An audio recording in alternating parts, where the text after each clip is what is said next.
tout ce qui a un poids est fait d'atomes. Ces mots d'Ernest Rutherford résonnent fortement dans l'histoire scientifique. En 1909, le monde scientifique est en effervescence, et les idées sur la composition de la matière changent radicalement. Les travaux de John Dalton sur les atomes et la découverte de l'électron par J.J. Thomson en 1897 bouleversent les connaissances. Pourtant, l'atome reste perçu comme une sphère indivisible.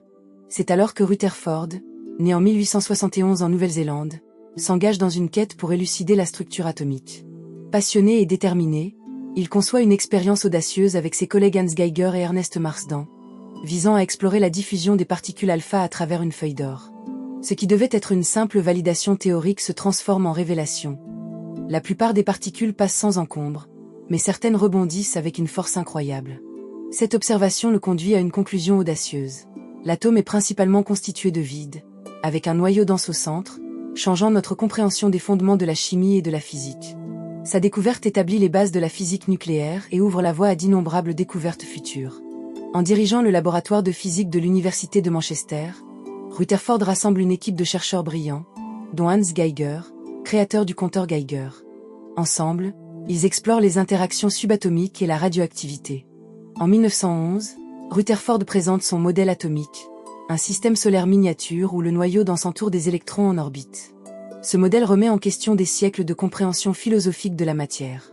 Rutherford reste conscient des limites de son modèle, ce qui incite d'autres scientifiques à approfondir leurs recherches.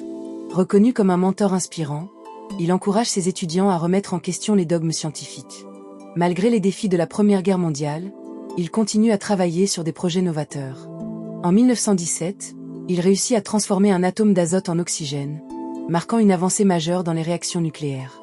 En 1919, il reçoit le prix Nobel de chimie, une reconnaissance méritée de ses travaux révolutionnaires.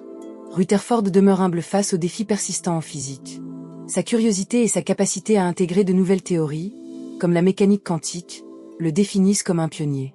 Son héritage est immense, façonnant la physique moderne et inspirant des générations de chercheurs. Sa quête de vérité incarne une leçon essentielle. La science est un voyage d'exploration. Chaque obstacle peut mener à des découvertes révolutionnaires.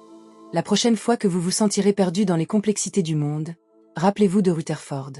Soyez audacieux dans votre quête de connaissances, car chaque question pourrait mener à une révélation qui changera le monde. À l'aube du XXe siècle, le laboratoire de l'Université de Manchester, où Rutherford a commencé ses expériences, était un véritable creuset d'innovation. Les murs de cette institution résonnaient des débats passionnés et des éclats de lumière des tubes à rayons cathodiques. Dans cette atmosphère, où l'électricité semblait presque palpable, Rutherford s'imposait comme une figure charismatique. Sa stature imposante et son regard perçant traduisaient une détermination sans faille. Il s'épanouissait dans ce milieu, repoussant sans cesse les frontières de la connaissance. Chaque expérience qu'il menait était une danse délicate entre la théorie et l'observation. Sa première grande percée, la découverte du noyau atomique, se déroula dans une salle remplie de murmures d'excitation. L'odeur du métal froid et des produits chimiques flottait dans l'air, tandis que les particules alpha, ces petites balles de feu invisibles, franchissaient le mince feuillage d'or. Des heures passées à scruter des résultats, à peser des données, à calculer des trajectoires, culminèrent en une expérience qui allait bouleverser la science. La manière dont ces particules rebondissaient, comme des billes lancées sur un billard, lui ouvrait les portes d'une compréhension tectonique de l'atome. Tout ce que je croyais était faux, aurait-il déclaré plus tard, le regard brillant de l'enthousiasme face à cette révélation. Les jours passant, il s'entourait d'esprits brillants, Geiger, Marsden, et d'autres, tous captivés par la même quête. Ensemble, ils formaient une équipe redoutable, leurs voix mêlées dans des discussions qui faisaient trembler les murs du laboratoire.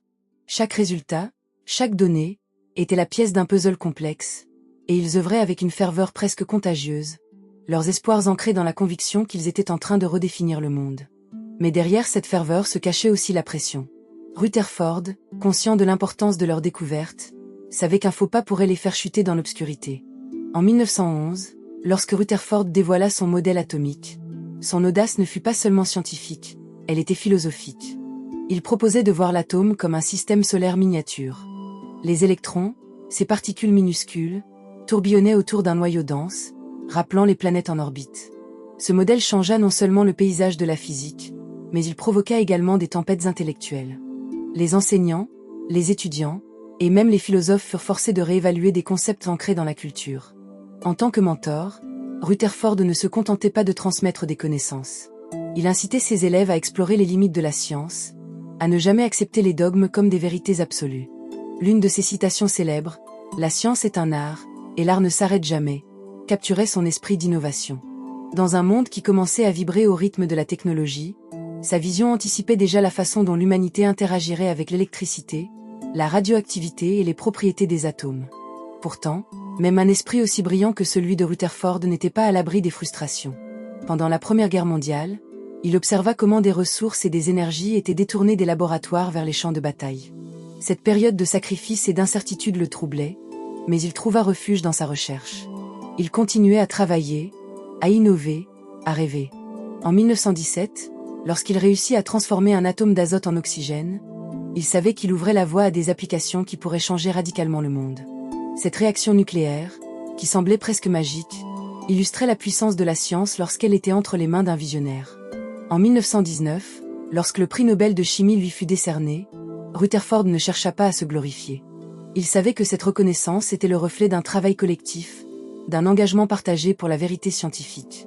Dans son discours de remerciement, il déclara avec modestie : « Je ne suis qu'un explorateur sur le territoire inexploré de la science, mais chaque découverte est une étape vers la lumière. » Sa voix, marquée par l'humilité, résonne encore dans les salles de cours, incitant les nouvelles générations à poursuivre cette quête. En réfléchissant sur son parcours, Rutherford incarnait le dilemme de l'innovateur. Chaque avancée révélait de nouvelles questions, de nouveaux défis. L'émergence de la mécanique quantique, avec ses paradoxes et ses intrigues, l'interrogeait. Il accueillit ces nouvelles théories avec curiosité, refusant de s'accrocher à des modèles obsolètes. Son caractère résili et son esprit ouvert le positionnèrent comme un pionnier dont l'héritage continue de jouer un rôle fondamental dans la science moderne. Ses contributions façonnèrent non seulement la physique, mais elles influencèrent également des domaines aussi variés que la chimie, la biologie et même la technologie moderne. Les concepts qu'il a établis continuent de sous-tendre nos compréhensions contemporaines de la matière, de l'énergie et de la structure atomique. L'impact de ces découvertes s'étend bien au-delà de son époque, éclairant les esprits des scientifiques d'aujourd'hui. La quête de Rutherford pour la vérité scientifique nous rappelle une leçon précieuse. Chaque défi peut devenir une opportunité de découverte. Dans un monde où l'incertitude et la complexité peuvent sembler écrasantes, ces pas nous montrent que la curiosité et la persévérance sont des forces puissantes. En scrutant l'inconnu avec courage, en célébrant les petites victoires, nous pouvons tous contribuer à la grande tapisserie de la connaissance. À chaque fois que vous vous sentez perdu dans les complexités du monde, rappelez-vous de Rutherford. Soyez audacieux dans votre quête de connaissance, car chaque question pourrait mener à une révélation qui changera le monde.